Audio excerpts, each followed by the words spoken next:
La montagna, oh bella ciao, bella ciao, bella ciao, ciao, ciao. Every Saturday for the past 8 months, thousands of people have donned yellow road safety vests and marched on the streets of Paris and other cities in France, the so-called Yellow Vest protests.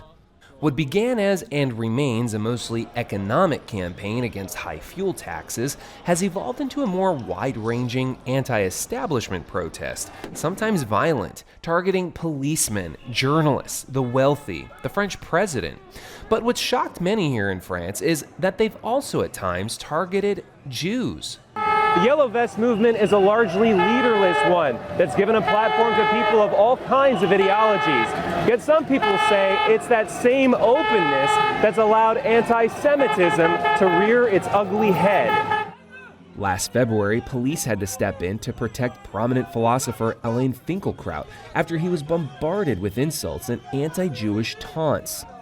And some protesters have been spotted calling French President Macron a whore of the Jews and their puppet. Yellow Vest is a very heterogeneous movement, but it favors the expression of anti-Semitism because of its populist and anti-elite tones. Research professor Nonna Mayer says the Yellow Vest movement, while not anti-Semitic itself, has accidentally revealed a subset of the movement that is. And statistics show anti-Semitic incidents are on the rise, up 74% from last year.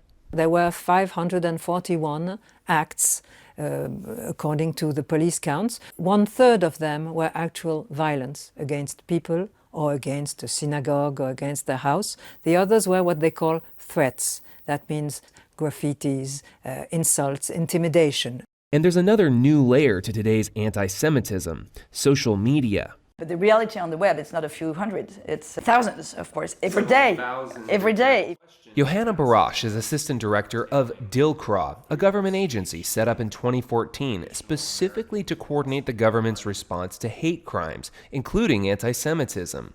She showed us some examples of anti-Semitic postings. It's supposed to be the hand of a Jew pushing on the people. Many are offensive, but they're not illegal. To go clearly against the law, you have to target directly people, incite violence. Or deny the Holocaust. In fact, France is one of several countries in Europe, including Germany, where Holocaust denial is a crime. This one says, today Hitler is the minimum.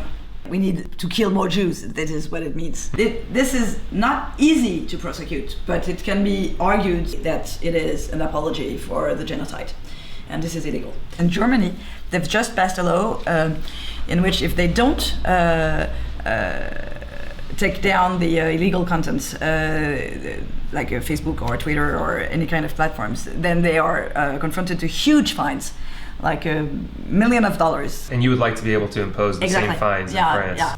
How bad is it right now? In certain neighborhoods, I would not walk around with my kippah. Rabbi Tom Cohen is an American who's lived in Paris for the last 25 years. Though he's proud of his small synagogue, he wouldn't let us film the outside of his building. We're trying to avoid any attacks. You're trying to avoid becoming a target? Yeah, we avoid becoming a target. Exactly. That's what the security service has recommended, so we have to have guards. There's been a heightened need for security here since March 2012. A man identifying himself as a follower of ISIS targeted a Jewish day school in Toulouse, killing a rabbi and 3 children. After the attack of Toulouse, the French government mobilized the French army, and in this particular small synagogue, we say in Yiddish a shtibolach, which means a little tiny synagogue, I had 8 soldiers living here 24 hours a day, 7 days a week for 4 months. That response of the French government at the time saved my religious school, because parents were afraid at that point to say, why would I send my kids to school thinking maybe something might happen? France is home to the largest Jewish population outside Israel and the United States. 500,000 Jews live here, many in Paris's Marais neighborhood. More recently, the 17th district, just north of the Arc de Triomphe, has become the new Jewish quarter of Paris, with about 40,000 Jews, some of whom say they fled to the city from the suburbs because of anti-Semitism there. You do have a large number of migrants from majority Muslim countries. Does that impact at all the level of anti-Semitism? It's more complicated because in the suburbs of Paris, where you'll have Jews and where you'll have people who are immigrant Sorbonne identified to the Palestinian cause. It's a very special mix of social insecurity, social resentment, with the emotional trigger of what's going on in the Middle East, and then suddenly that makes them, gives them the possibility to defend a cause, the cause of the Palestinians. Sasha Gazlan, president of the national organization Union of French Jewish Students, helped commission a poll which he says shows how bad things really are, even at France's esteemed public Sorbonne University. What came out from this poll is that for the Jewish students specifically, 89% of them have experienced directly anti-Semitism in university. Wow. He showed us how the office of the Jewish Student Union was ransacked last year. Long live to Arafat, death to Israel, long live to Palestine. Do we know who did this? No, we don't. The slurs were very anti-Israel. Yes. Is that the same thing as being anti-Semitic? No, actually, I mean, you can protest against the policy of the Israeli government. That's fair, that's politics. But when you say death to Israel, that's something very particular. So people use their hate against Israel to target Jewish people here in France. And I'm fed up with tweets coming from the government saying we condemn this act. We want more act coming from the government, from deans of university. The Jewish students have problems, but others, Islamic students, Arabic students, have problems too.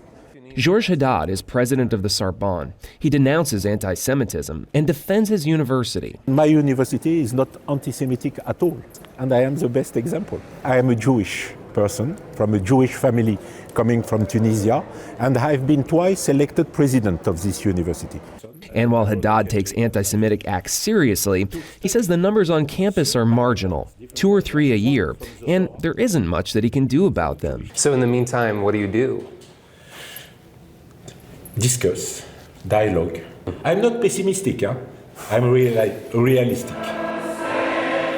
Rabbi Cohen, too, believes dialogue has a place. It's one of the reasons he helps organize this interfaith choir at a nearby church. The theme of this performance? Peace, shalom in Hebrew.